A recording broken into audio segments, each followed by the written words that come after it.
What's up, Hammer? The Jets. What's going on, gentlemen? He said he's told that same story for 30 years. Macho Man said I punched him. Macho said I did it. Real quick, because we were talking about Jeremy Lin. Mhm. Jeremy Lin. Not Jeremy Lin. Jeremy, to be clear, we were talking about Jeremy Lin. Linsanity. We mentioned Linsanity. Yeah, shout out Triple H too. Check this check this out. I remember this game. He starts it with a game against the New Jersey Nets at the Garden. He has 25. Okay. He goes 25, 28, 23, 38 against the Lakers, 20, 27, 10, 26, 28, 21. After 21, he never scored over 20 points again. That's it. That's the Linsanity. The Laker one was crazy too. Cause like, all right, enough of this little shenanigans. Like, this is where it ends. Like, put oh him my on gosh, you went for ESPN. 38. Yeah. That Friday night ESPN, Kobe was coming into the Garden. Mhm. Yeah, we'll end all this. He goes goes for for 38. Is there? Hammer. It's similar to that story. Nothing. Exactly. Yeah. There is Like nothing similar to Linsanity. Brock Purdy. No, but Brock Purdy has maintained his career. That's true too. That's Like, true. could you Hammer? Do you think you could explain Linsanity so somebody who wasn't around for it? Yeah, it was one player having a short run of games that were absolutely incredible that captured the imagination of everybody. And then there were a bunch of people who wanted him put in the All-Star game for like a 10-game run. And then the 10-game run ended and it was like, okay, he's just a normal everyday dude. I mean, who sleeps on, his friends' couches and doesn't have an apartment and nowhere to live. Yeah. It was fun though. He turned 2 weeks into 65 million, like Lotus Pride. He did. He maxed it out. He did. You know who held him to 10 points? The Kings. Click clack. Click clack. Well, the Kings lost by 15. What year was that? Remember that day? 2012. The defensive juggernaut that was the Sacramento Kings, I'm sure. They lost still. 2012, man. I got the box score. Let me see if I can. Okay, so yeah, Tyreek, Jason Thompson, DeMarcus Marcus Thornton. Yep, John Salmons. That was a second go around for John Salmons. I don't know what the all-century team was, but this sounds like it. Jim was on that team. IT was on that team. Yeah, J.J. Hickson was still around. Oh man, well that means it was a really, really early season because they had enough of that dude. It was February. Yeah, it was in the middle of his run. They bought him out after the trade deadline because they couldn't trade him after they gave up Omri Caspian, a future first-round pick that ended up holding them ransom for, I don't know, was it 7 years, 6 years? The Kings were 10-19 at the time. Woo! Good run. I covered some winners. How many times they went into an offseason, the front office, like, yeah, job well done. Because that's disgusting. I'm sorry. High fives, everyone. High fives. Hammer, who made the all-century team that you guys put together?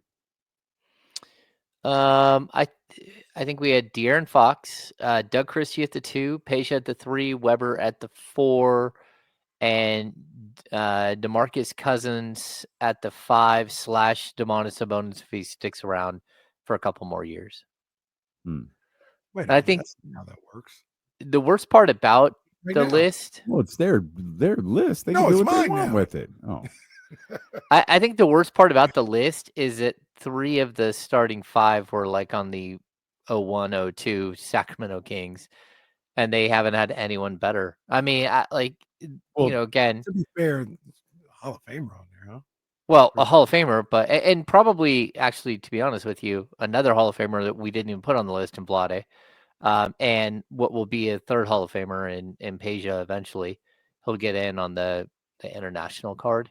At least I think. But I'd also Doug is my friend, and I've known Doug for years, and I loved watching Doug Christie play basketball. But the fact that Doug Christie, who played like 4 years back in the early 2000s, is the best shooting guard that you've had in the last 25 years is a pretty solid indictment on the Kings. And again, that's not to disparage Doug at all.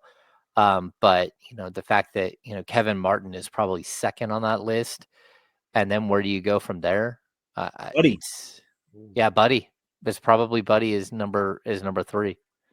Yeah, there The was a Kings lot have more a small lot of- forwards. The Kings have a lot of solid indictments against them when trying to put a comprehensive team together of their history. I was gonna ask about somebody. Nah, he don't make it. Ooh. Look, I like Doug better than him. Marcus Thornton. Marcus Thornton had 2 years. Low buckets. He had 2 years where he was doing some stuff. You know what I've always said about Marcus Thornton? Marcus Thornton played defense like a toddler running down a hill. Have you ever seen a toddler run down a hill? They always put their arms behind their back, like they're about to fall on their face the whole time. That's how Marcus Thornton played defense. You're like, what are you doing? I'm not quite sure. You're going to fall and hit your face at any moment. What are you doing, little buddy? Little buckets. He was a very, very nice dude who did not at all deal with the stress of the trade deadline. He couldn't deal with it. Like it freaked him out. He was always worried he was getting traded. I liked him though. Like earlier we were talking about Travis Outlaw, one of the nicest guys you'll ever meet walking into a NBA locker room. Was Marcus the worst that you covered when it came to the trade deadline? Yes. Like in terms of people who just couldn't handle it? Yeah, I mean, in all honesty, I don't think that's even close. He would stop scoring. You could go back and look, and he would go through like a 15-game stretch leading up to the trade deadline where he's averaging like 9 or 10 points a game. And as soon as the trade deadline passed, he'd go off for 30. Like he just really, really struggled with that. And, like physically you could see it wearing on him. You felt really bad for him. Him and DeMarcus would talk Creole to each other, which I always found really interesting. DeMarcus talk Creole, huh? Yeah. Shout out. It was like, hey, look at that.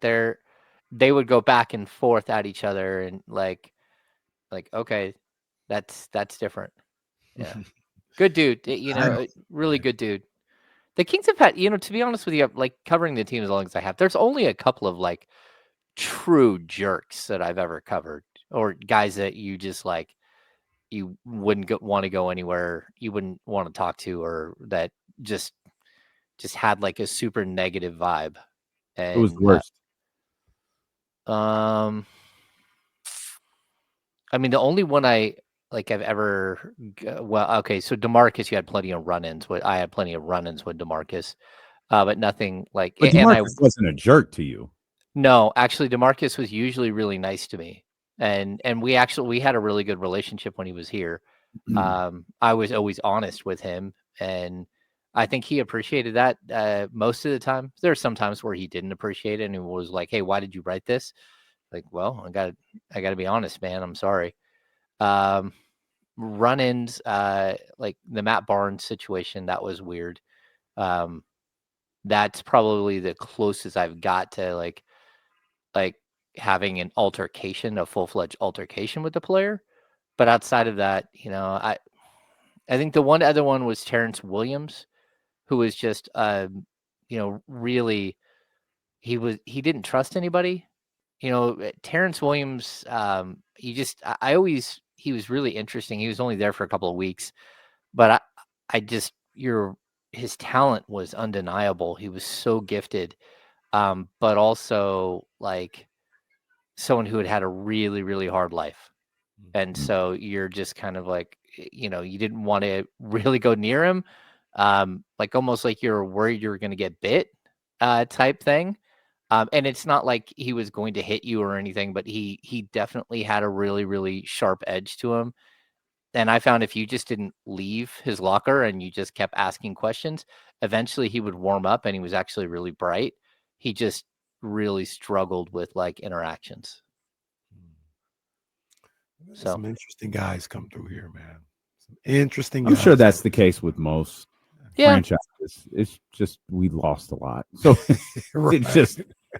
it just feels different. The NBA is an interesting place. A lot of Yeah, interesting facts. individuals from all walks of life.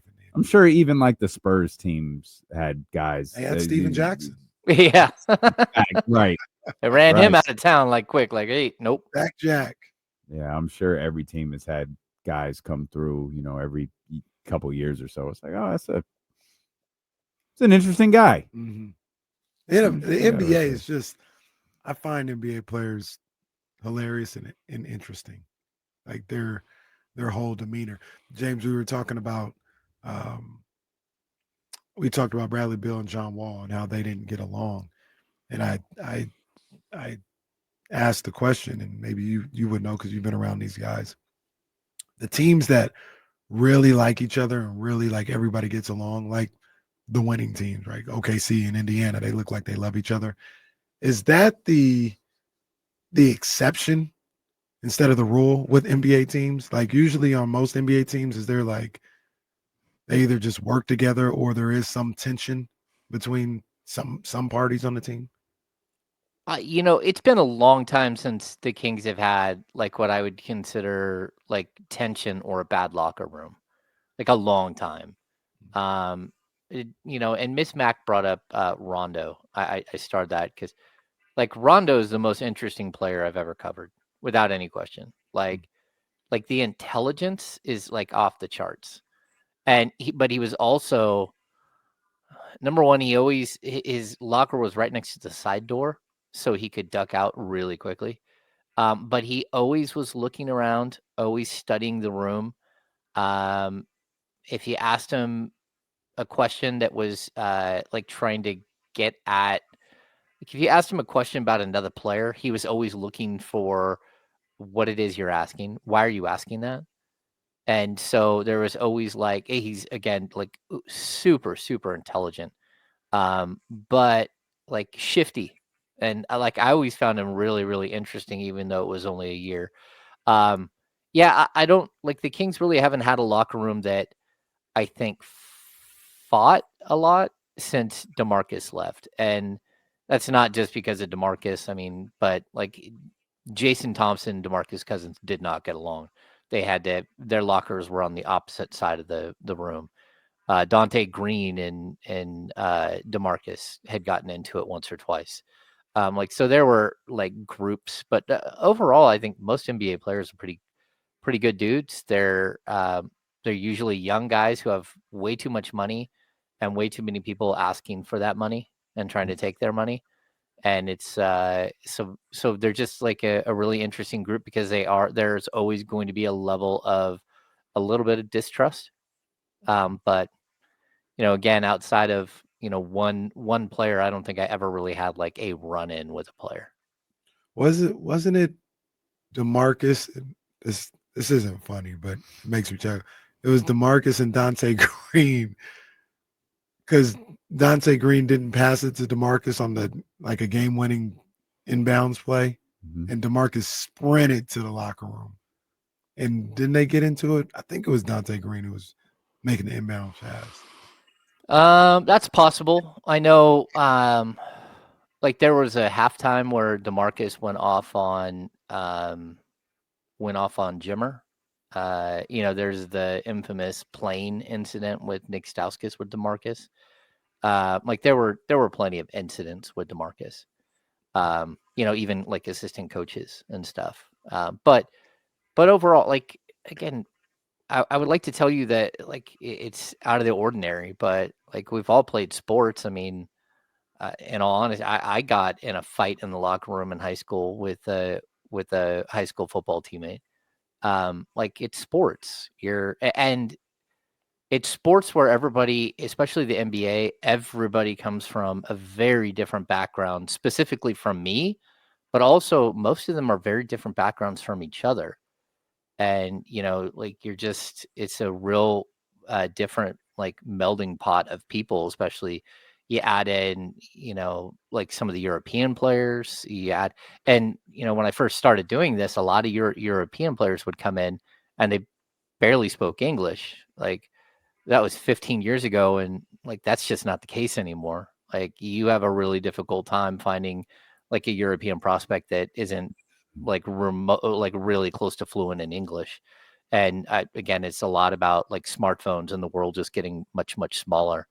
But still, I think it's like the way the league and the personalities in the locker room have changed are interesting. I always like just like, again, like Sasha Vezenkov, just hanging out with Sasha, because Sasha, I don't think anyone ever shared with him where he could hide from the media. So he just sat in the locker room the whole time.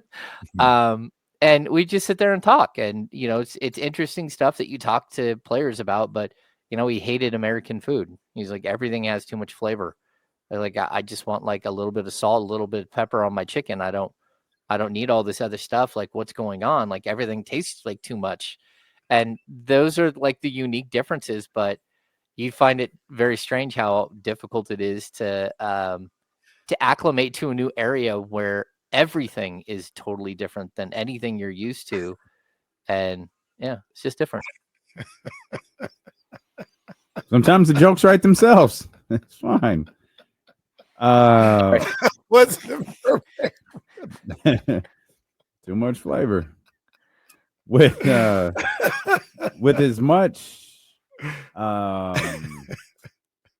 with as much turmoil, I guess, that was in the locker room this past season, be it Mike Brown, De'Aaron Fox, some of those different things. Do you think there was any? Let me rephrase it. With all of the turmoil that was surrounding the Sacramento Kings last season, do you think there was any dissension in that locker room? Yeah, I mean, I think that there were definitely, I've never gone through a season where there was like players only, coaches only, starters only. Yeah, like all of these different types of meetings. I don't think there was dissension as much as I just don't think anyone could get on the same page. And, again, I think that there's always like a weird dynamic when you bring in certain types of players. And, like when the Kings brought in Vince Carter would just ended up being like, it was like he was practicing for his media career. He would just sit in his locker and hold like fireside chats with the media. And I think the other players, especially there's a lot of young players on that roster, they appreciated that because it drew the attention away from them and allowed them to like slip out the side door so they didn't have to sit there and talk to everybody. But I think DeMar was very different this year having in the locker room because there's a certain amount of respect that every player in the league has for a player like DeMar, who's going to be a Hall of Famer, who's been a 6-time All-Star, who's, in the top 25 all-time scoring and all that stuff. But at the same time, like I think a lot of players struggled with the fact that he didn't fit with the actual play style on the court. And so we did see a couple of moments where not in the locker room where we saw stuff, but certainly, Trey Lyles and him getting into it on the bench, and other players, kind of having some concerns just about like the general direction and where the team was going. But I don't think that this, again, everybody liked each other. Everybody has a lot of respect for each other. Everybody gets, like sort of the hierarchy in a locker room, which is always interesting. But, everybody gets that like De'Aaron Fox was the best player on the team. And that Domantas Sabonis was like someone that everyone could go to. And like, that's just kind of the style of the locker room. And I've said this in the past, but I always enjoy like walking into the locker room and seeing how they've built the lockers, like whose locker is next to who, because that is always really telling too. And it's not because players like each other or not, but it's, let's put player X by these two star level players because we want them to have conversations with him all the time, or we want to put, a different group of players in the middle of the locker room. Always interesting to see how NBA locker room is established. Last year, to be honest with you, if I felt like the coaches might have had some dissension. And that had a trickle down effect. Not that the players disliked anybody, but I feel it. Yeah, I've it's not the NBA, but I've been in those situations where the coaches are just not getting along and not on the same page. And as a player, you sit there and you're like, this is a mess. It feels like this is a mess. Like our leaders can't even agree on something or trust each other. And Yeah, that's got to be a little tough for those players. If I that's don't. Yeah, I don't think that was the issue at all when Mike was there. No, Yeah, because Mike has a clear, like, he brought in his people, right? And there was a clear hierarchy. There's a clear, like, who does what, and like, who has what tasks.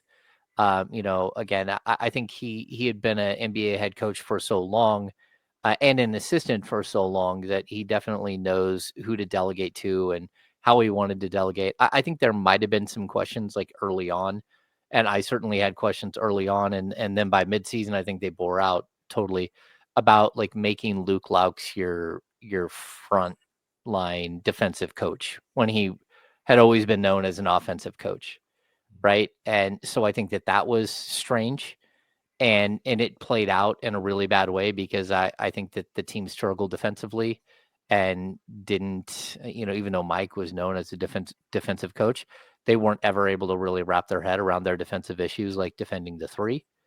But then when Mike left, I do think that there was a certain amount of just uneasiness, because they didn't, the ownership and management, they didn't go to, like, a straight line. Okay, Jay Triano is the next guy because Jay's been in the league the longest, or been with the team the longest, or has the highest role on the team. So when you inserted Doug, there was a certain amount of, okay, this is different, and this isn't what a lot of people expected. But I'd also say, like, by that point, quite a few of Mike's guys were gone. And, again, Luke Laux left during the season, but you remember the summer before, Dutch Gately left, and Jordy Fernandez left, and Dolkey's left. And so you had all of these coaches kind of leave, and there were newer coaches that were inside that room. And, like, look, at a certain amount of time, I think Doug knew he was dealing with a lot of Mike's guys, and that's not an easy situation to work with. You should be allowed in the NBA to hire your own staff, to hire people you're comfortable with, and you shouldn't just hire a bunch of your friends. You should bring in good, smart minds that know the game and that can help you, and can kind of like, fill in the voids of your deficiencies. But I don't think that that Doug had that opportunity during the season. He did not have that opportunity to add to the staff at all. And then they were playing way shorthanded. They had lost Mike, and then, of course, bumped Doug up, but then they didn't replace Doug, and then they lost Luke and didn't replace Luke, and then, you just had this uneasiness, and that led, I think, a lot to Doug just taking on most of what was happening on his own shoulders, because ultimately it was going to be his neck on the line, and that's not an easy thing to do. Like, an NBA team is like running a very big business, and it's just not easy. There's so many elements to it. Jordy left after the second season, right? After the season they lost to the Pelicans. So that was the year Mike was negotiating his contract. Was there any, do you think, was that a conversation at all that you're aware of, James, about, because clearly someone somewhere was uncertain about Mike Brown. Was there any conversation about, hey, maybe we should try to keep Jordy, and, maybe we're not feeling Mike, maybe Jordy's the guy for us? I never heard that at all. Like, I never once heard Jordy Fernandez as a potential head coach. In fact, I think that, like, there was a higher likelihood that Doug would have just been made the head coach last summer if they would have, like, parted ways with Mike early. Yeah. Okay. So, like, everything I know of the situation, again, Jordy's well liked, but he wasn't they already knew that Jordy was leaving. They had a good idea, like, at the end of last season, that people were very, very interested in Jordy, and Jordy had had a bunch of interviews a year before. And I think it was the Toronto job, right? Where I think a lot of people thought Jordy was getting the Toronto job. So you'd almost prepared yourself for Jordy to leave. And there's also this saying, Jordy is a Mike guy, right? And so, again, yeah. Mike found Jordy. He hired him as his son's trainer, and then brought him. And then the Cleveland Cavaliers came to Mike and said, "Hey, we were watching this Jordy kid work with your kid.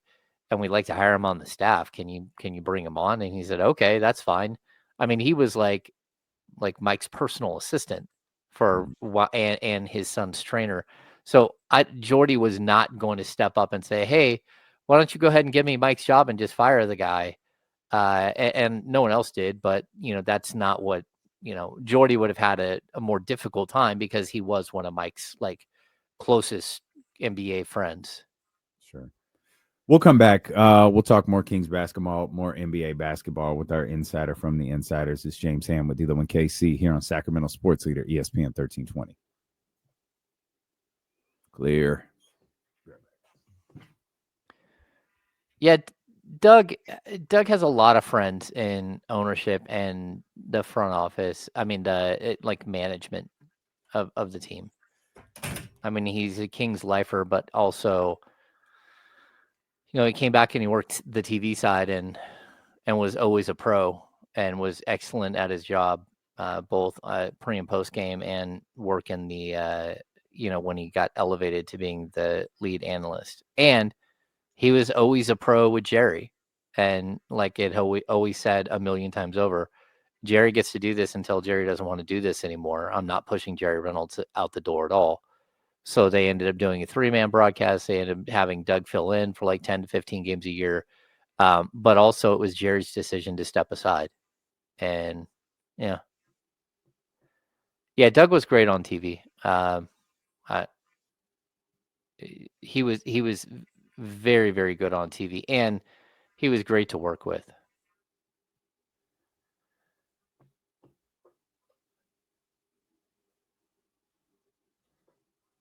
Yeah. Well, and Tony, to this point too, he worked with Grant, but also, Doug is a guy who studies and works really, really hard, but he also listens and tries to get better. And Grant, for all of his faults, was actually a really good mentor for Doug, and taught Doug a lot about the analyst side of the game. You can even go back and watch, and Grant would put his arm on Doug and say, hold on, let the crowd talk, now go, and pull his hand back, and Doug would shoot up out of his seat. And again, there are things about Grant Napier that were actually very good. Just he's a bad word here in Sacramento now.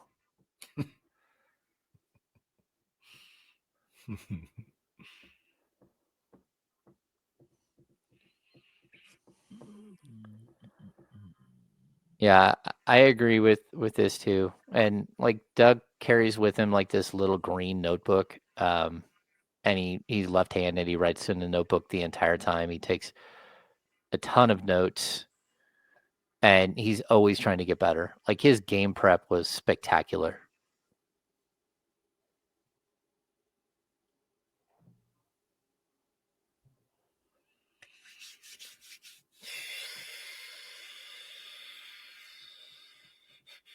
Yeah.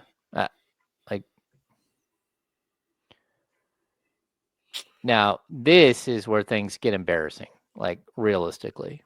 And it's even worse than people think, whether it's on his podcast or whatever he does. I don't know what Grant does, but yeah, he's always, it's not good. There's a lot behind the scenes too. Shows true colors. Yeah. Things don't go his way, and then that's how it goes. James, you got any thoughts on the Women's College World Series? Texas Tech versus Texas? I'm actually looking forward to it. No, I did. Was it Texas? Hang on, James.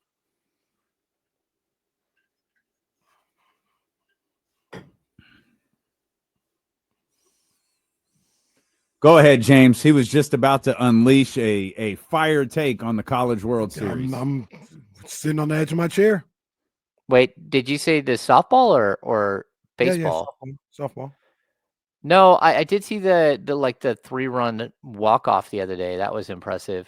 But No, I haven't been watching. That was Oklahoma and Oklahoma and Tennessee. Tennessee, yeah.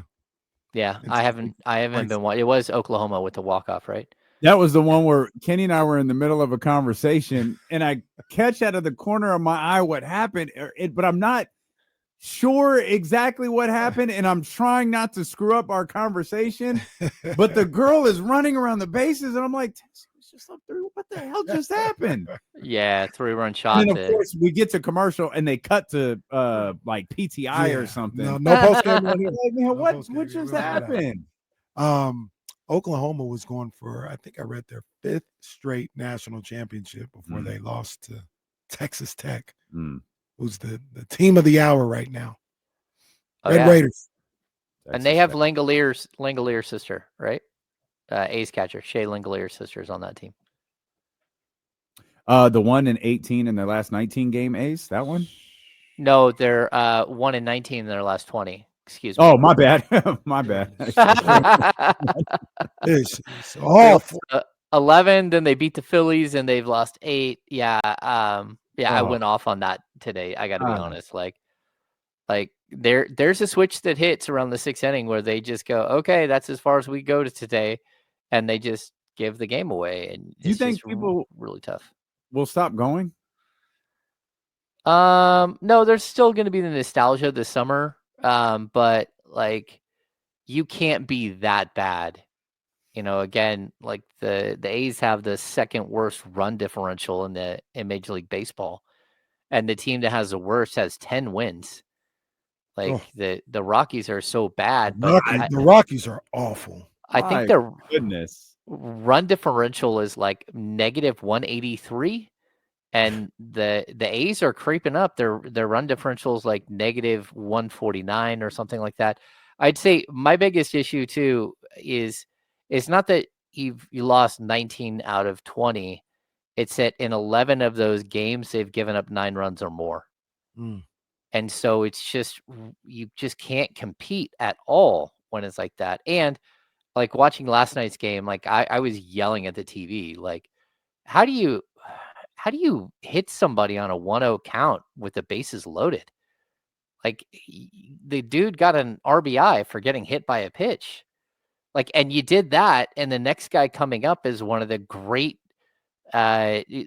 bases loaded hitters in the game. The guy's batting like 455 for his career with the bases loaded with 5 grand slams. And you hit the guy in front of him. And not even like, a brush back. No, you just lost it and hit the guy. Like the lack of execution. You know, they had a starter the other day who's like a veteran, Springs. He walked 6 guys and couldn't get an out in the 3rd inning. How do you walk 6 guys? Like, it was just tough to watch.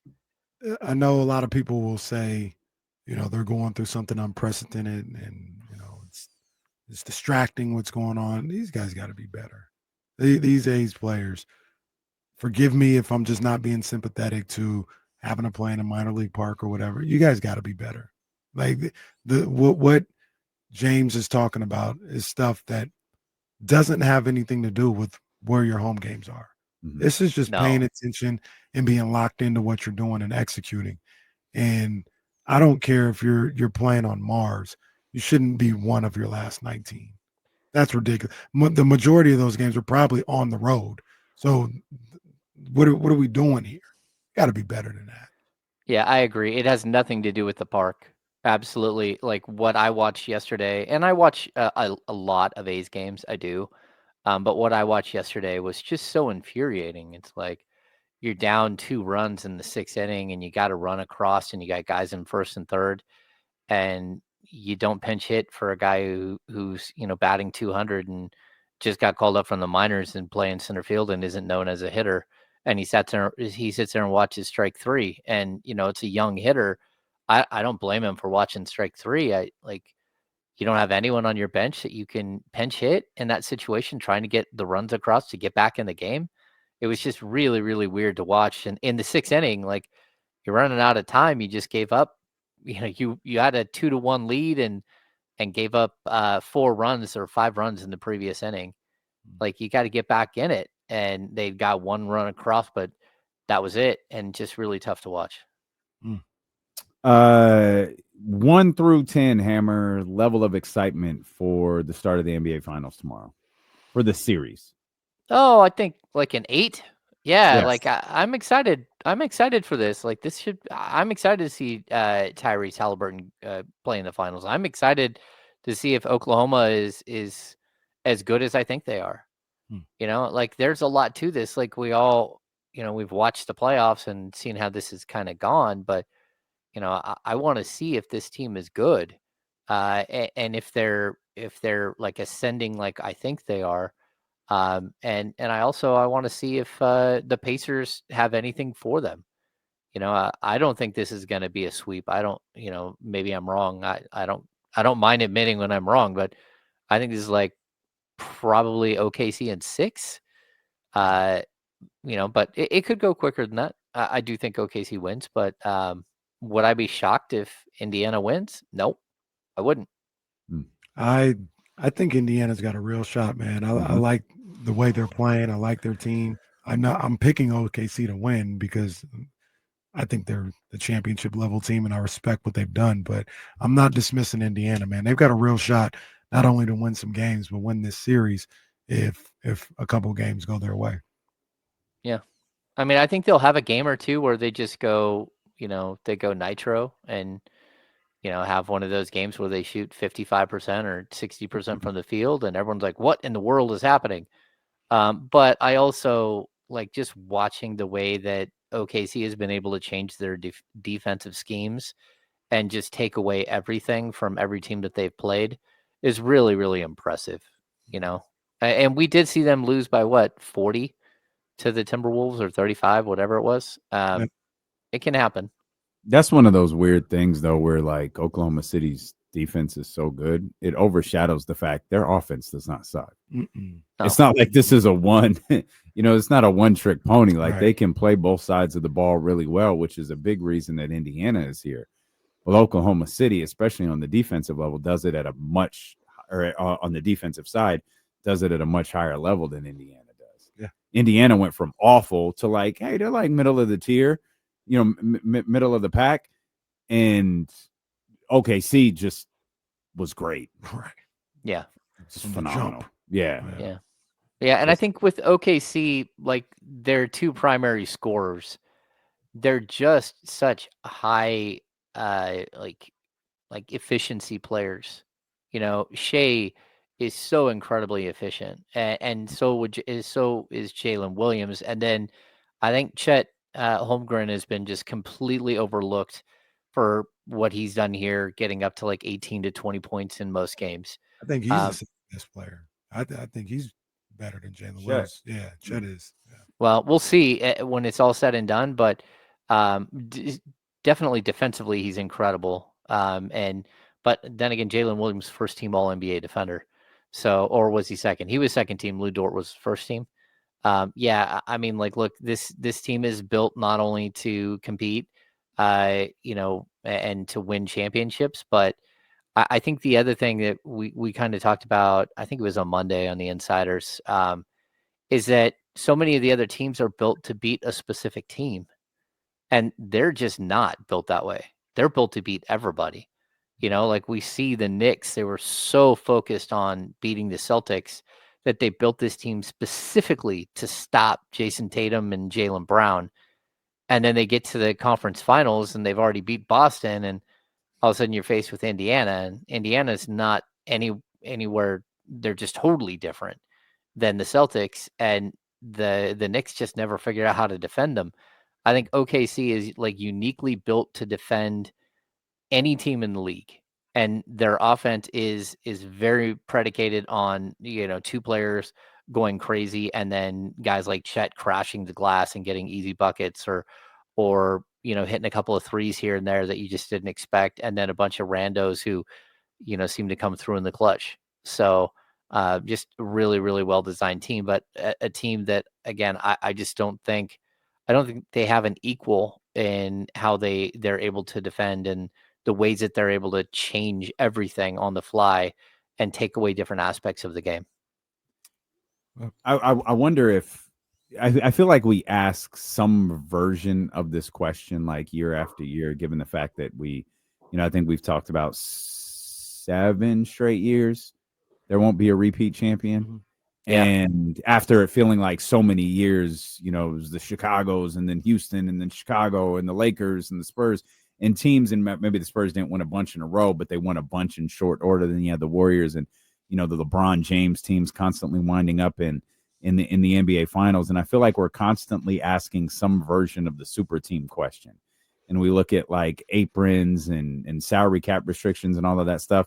But when you look at, I don't know that the Knicks were ever constituted as a super team, or I don't know that those players were ever at the level where that was named the super team. But you look at what they just went through and the coaching changes that they're making, and then you look at the way that the Indiana Pacers came together, and you look at the way the Oklahoma City Thunder came together. These two teams came together in two very, very different ways, but they came together in very effective ways. And you wonder, I feel like the answer is no, but you wonder, like, do teams start looking at what they did, particularly Indiana, because I feel like that's far more repeatable than what Oklahoma City did. If they start looking at it like this is the blueprint for how you build a basketball team, and less of give me Anthony Davis and LeBron James and name third superstar here or whatever. I also think, okay, so a couple of things. Number one, I agree that it's very difficult to build a team like OKC because no one else has Sam Presti. And I know that seems weird that a general manager can mean so much, but in the last 12 seasons, he's got 3 different MVPs that he drafted. And even, a fourth that he drafted that didn't finish with them, right? Who got an MVP in James Harden with a different team. Like, he's been able to build something that's sustainable and crazy. And even when they do take a dip for 1 or 2 years, they come right back, and all of a sudden they're just a new version of themselves. And it's really difficult to accumulate the assets like he does.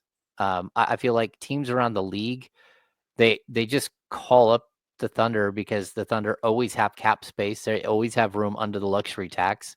They can always take on another salary, and they'll always take on one of your first round picks. Like, they have no problems like generating this wealth that continues, and they still have a bunch of first round picks, right? But I do think the Indiana Pacers, they are built unique, but there are other teams that could have, like, again, the Sacramento Kings could have had Pascal Siakam. Well, I don't think they're built unique. I think they were built effectively. Oh yeah, for sure.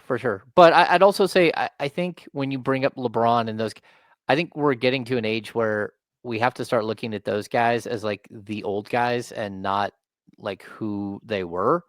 And so super teams, we can have like an aging super team. But a lot of these teams that are being assembled right now, they are super teams. They're just with younger stars. And, again, Cat is a star. Is he a superstar? No, I don't think, but he's a star level player. Jalen Brunson, star level player, maybe even a little bit better than that. And then you get to Indiana and, again, they've got all stars. It's not like Tyrese Halliburton has them in an all-star or Pascal Siakam has them in an all-star.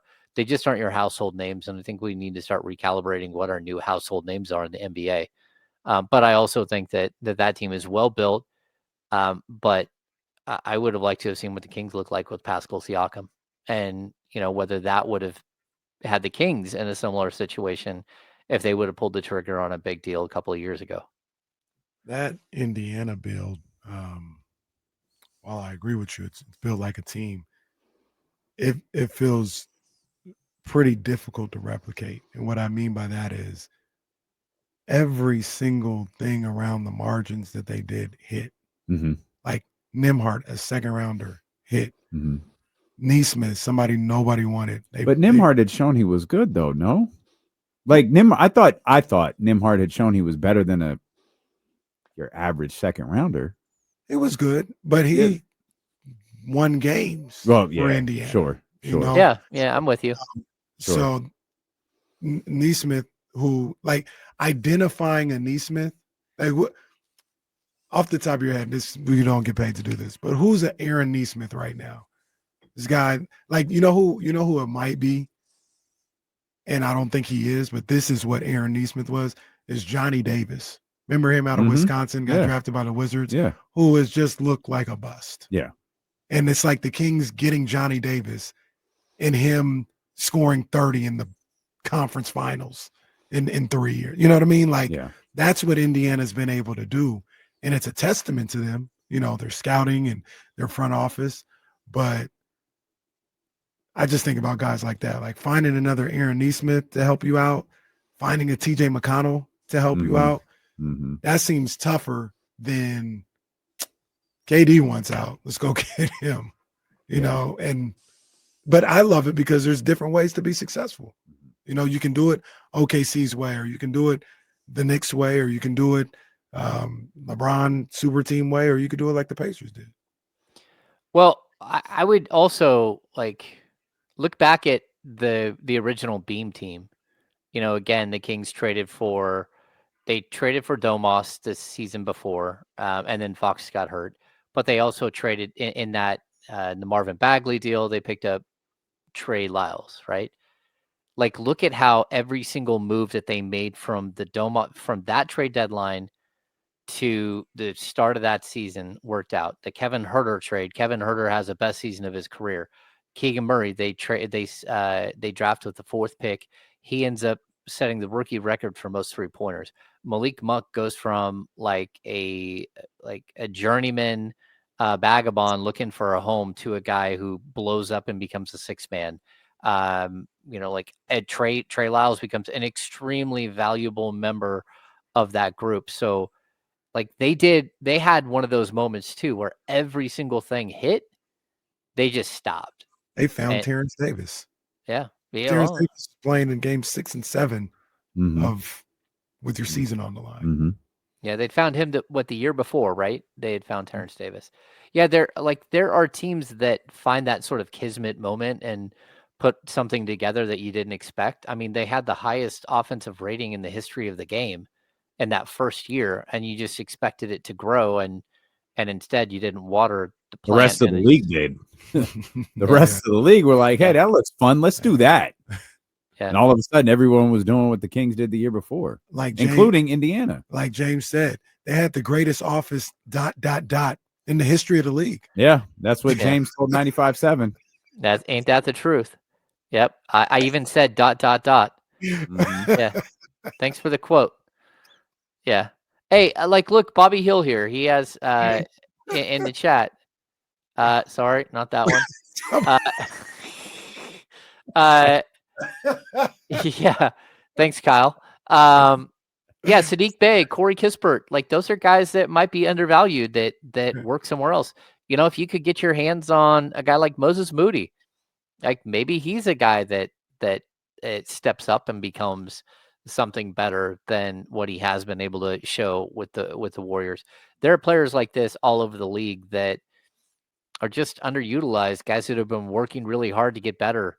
You know, we keep meaning to have a discussion about the Denver Nuggets, but you know, there's a guy like Zeke and Najee that just can't get off the bench anymore. And so like there are players around the league that I think are undervalued, and that's kind of where you have to live if you're the Kings. You need to find those guys, especially this year where, you know, you're in a year of transition with a new head coach and new management, and you need to figure out a direction, and you need to find, you know, the leader of your squad.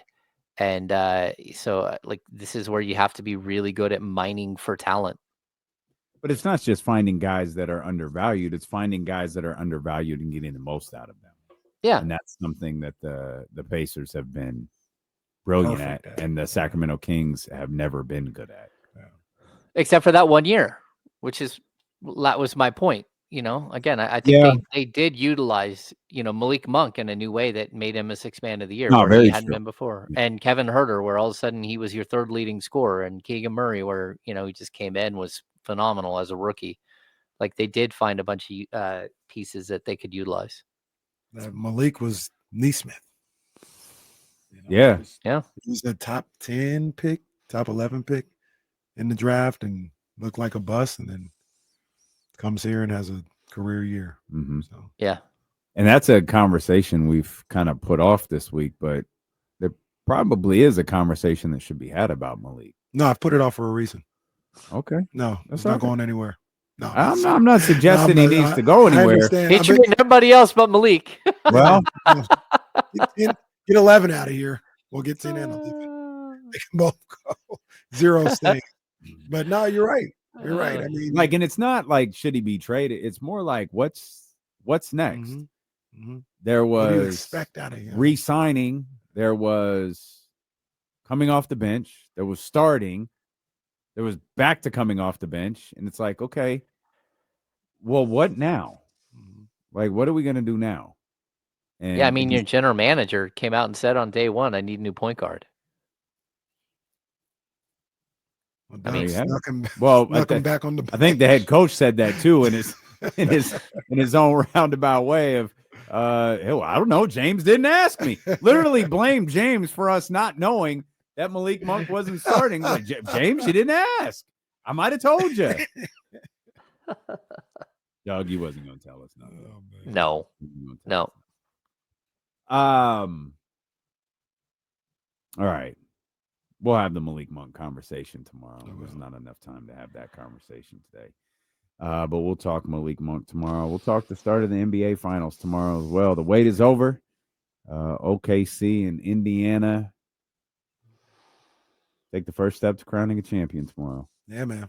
Game 1 finally. It's going to be a good series, man. Night. It's going to be a really good series. I think so too. It's going to be a really good series. It's going to be fun. Yep.